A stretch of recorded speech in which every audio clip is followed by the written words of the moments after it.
السلام عليكم حبايبي الحلوين، شلونكم؟ ان شاء الله تكونون جميعا بخير. حبايبي طبعا كلش مشتاقة لكم، بس ظروف كانت عندي وما قدرت انزل لكم فيديوهات رغم انه عندي هواية فيديوهات. اليوم راح اخذكم وياي للثلج.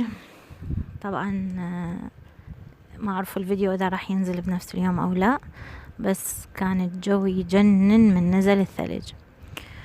وراح اترككم ويا مناظر الثلج. واخذنا جال، المكان شوية بعيد، يعني مو كلش بعيد بس مرتفع، حتى ياخذون راحتهم ويلعبون بالثلج ولعبة وتونسوا بالثلج. طبعا المنظر يجنن. طبعا تمنيتكم ويانا على هذا المنظر الحلو، وراح اخليكم تتمتعون بيه. وبعدين سويت صاص عراقي، لانه هنا بتركيا الصاص ما متواجد دائما، ما عندهم صاص هنا. فدورت باليوتيوب ولقيت هواية مسوين، وافضل طريقة اللي لقيتها سويتها ونجحت الحمد لله. فقلت خلي اسويها وياكم واشوف لكم اياها. طريقة سهلة وما بيها اي تعب، وشي نظيف وعلى ايدكم.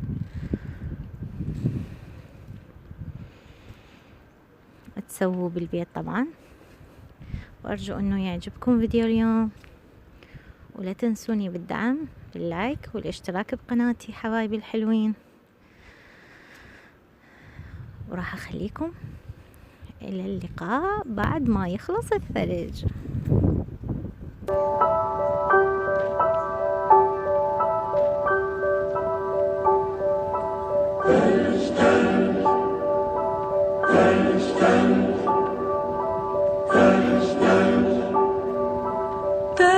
تلج عم بتشتت الدنيا تلج، والنجمات حيراني وزهور الطرقات برداني. تلج عم بتشتت الدنيا تلج، والغيمات تعباني وعالتلي خيمات مضوية. تلج عم بتشتت الدنيا تلج، والنجمات حيراني وزهور الطرقات برداني. تلج عم بتشتت الدنيا تلج، والغيمات تعباني وعالتلي خيمات مضوية. ومغارة سهراني فيها طفل صغير، بعيونه الحلياني حب كتير كتير. وتلج عم بتشتت الدنيا تلج، وكل قلب وكل مرج زهر فيه الحب مثل التلج.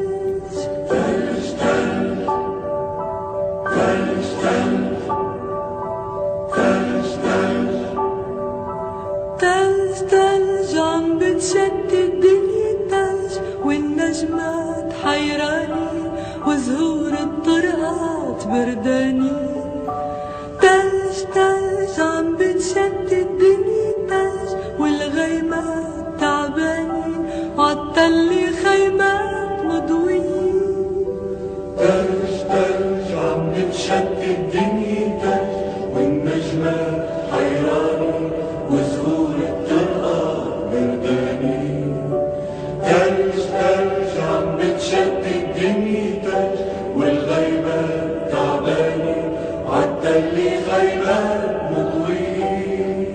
ومغارة سهراني فيها طفل صغير، بعيونه الحلياني حب كتير كتير. وتلج عم بتشتت الدنيا تلج، وكل قلب وكل مرج زهر فيه الحب مثل التلج.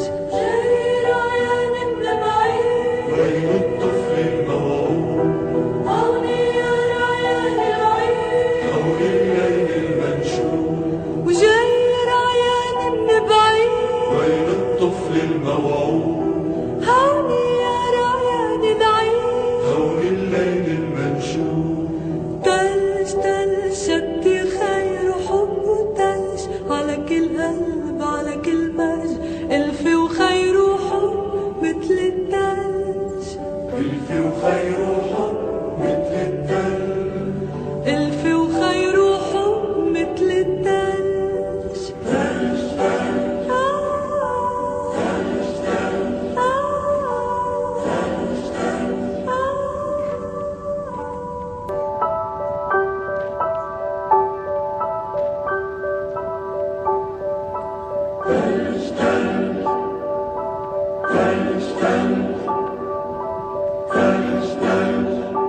اللي غيبان مضوي ومغارة سهراني فيها طفل صغير بعيونه الحلياني حب كتير كتير وتلج تلج عم بتشتت الدنيا تلج وكل قلب وكل مرج زهر فيه الحب مثل التلج تلج تلج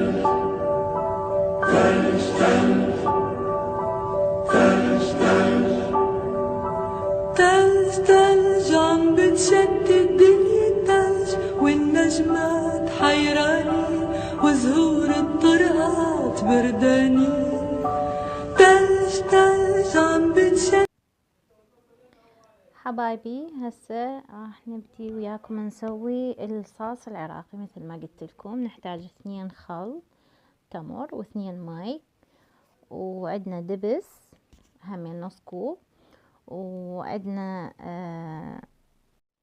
تمر هند همين نص كوب، وعندنا كوب تمر مفلس من النوى، وطماطاية واحدة مقشرة، خاشوقتين دبس رمان، وعندنا خاشوقة معجون طماطة، وعندنا هنا تقريبا خاشوقتين عصير ليمون، وعندنا البهارات القرنفل والكبابة، وهنا جوزة الطيب عندنا ايضا كاملة نبرشها مقشرة نبرشها. هذني المواد كلهن راح نخلطهم كلهم سوا ونحطهم على النار لحد ما تفور كل المواد. هاي هنا شوفوا اني نزلتهن كلهن سوا وخبطتهن كل المعجون والخل والمي ودبس الرمان وتمر هند ايضا خالي يعني من النوى، والبهارات ايضا برشت جوزة الطيب وخليتها، والدبس نص القلاص همينه حطيته، وباقي المواد كلها ضفتها مع بعضها.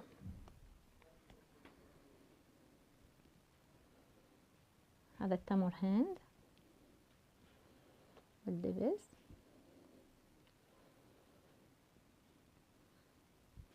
وهاي المي اخر شي همين ضفته، وهاي التمر الطماطة. هنا أنا حبايبي بعد ما حطيت كل المواد راح اجي احط البهارات عليها، وابرش ايضا جوزة الطيب ابرشها على المادة كلها. هذا عصير الليمون وراح اخليها تفور الى ان ينهرس، يعني كل المواد اللي موجودة تنهرس، حتى بعدين يا اما تخلطوها بالخلاط يا اما بهذا الخلاط اليدوي اذا ما موجود، حتى لو الخلاط اللي هو عبارة عن هذا اللي بيدولكه يعني. اني خلطتها بالخلاط اليدوي يعني اسهل لي، بس اتأكد هنا انه كل المواد يعني تبدي تنهرس عندي حتى من اخلطها لا تظل اكو يعني تكتلات او اكو اشياء ما مستوية. وطبعا هذا الشي يعني الحلو بيه انه انتي دا تسويه بالبيت وشي نظيف وعلى ايدك ودا تعرفين شنو المكونات اللي دا تحطيها بيه، والطعم طبعا اطيب بعد من مالت السوق واضعاف اضعافه. يعني مثل ما قلت لكم هنا غالي عندنا الصوص ومو دائما متواجد، فقلت خلي اطلع على اليوتيوب وما شاء الله هواي احنا عندنا شيفات يسووه وامهات بيوت يسووه وينزلوه، فبديت سويته وفعلا نجح عندي. هاي هنا مثل ما قلت لكم خلطته بالخلاط بعد ما شفته انه خلاص يعني كل شي انهرى بيه، كل شي راح ما بقى من عنده اي شي. خلطته ورديت باوعت عليه انه اذا بقى اي شي حتى ارجع النوب مرة ثانية اخلطه. بس بهذا الوقت لازم شو اسوي؟ لازم انصي النار على درجة حرارة شوفوها قليلة. وهاي هنا بدا ثخن عندنا بدون ما حطينا له اي شي، لا نشا ولا طحين ولا اي شي، هو طبيعته هيك ثخن عندي. اتركه يبرد بعدين راح احطه بالعلب واخليه بالثلاجة برا، هو كل شي ما عليه لانه ما بي اي شي يخرب، خصوصا انه بيخل، فالخل راح يحافظ عليه.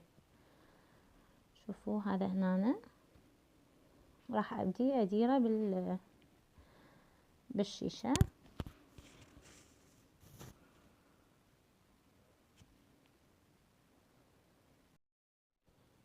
هاي هنا درته، او عندي يعني بطل مالت كاتشب عندي او مايونيز درته بيه قسم، وقسم ثاني درته بشيشة ثانية ايضا. يعني صارت عندي الكمية كلش هواية، يعني تبقى عندي فترة كلش طويلة.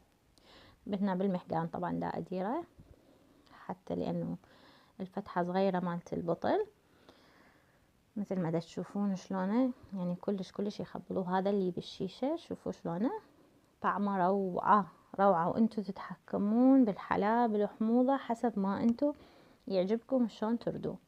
بس طبعا على المقادير اللي انا سويتها يعني طلع مضبوط كلش طيب. وهاي حبايبي كانت وصفتنا اليوم، ان شاء الله تعجبكم وجربوها، واكيد ما راح تخسرون. واللي يجربها يقول لي على الطعم شلونه. وبنات راح اخذكم مرة ثانية، ما تصدقون بعد ما نزل الثلج ورا تقريبا 5 ايام، اللي شايفين فيديوهاتي القديمة يعرفون انه اني كل فترة اروح اجيب مي من العين. اكو عين قريبة علينا، يعني مو كلش قريبة، بالسيارة اروح لها، فاجيب مي من هناك، مي نقي يعني، حتى هو علاجي يسموه اجي سوق. فصعدنا لهناك، ما تصدقون راح تشوفون الثلج بعد 5 ايام، بعد شمس 5 ايام. يعني شوف الثلج اعلى من ما كان عليه بالايام اللي نزل بيه الثلج جو يمنا. وراح اخليكم ويا هاي المناظر الحلوة. وحبايبي اشوفكم بألف خير، ولا تنسوني بدعمكم باللايك والاشتراك، والى اللقاء في فيديو جديد حبايبي، مع السلامة.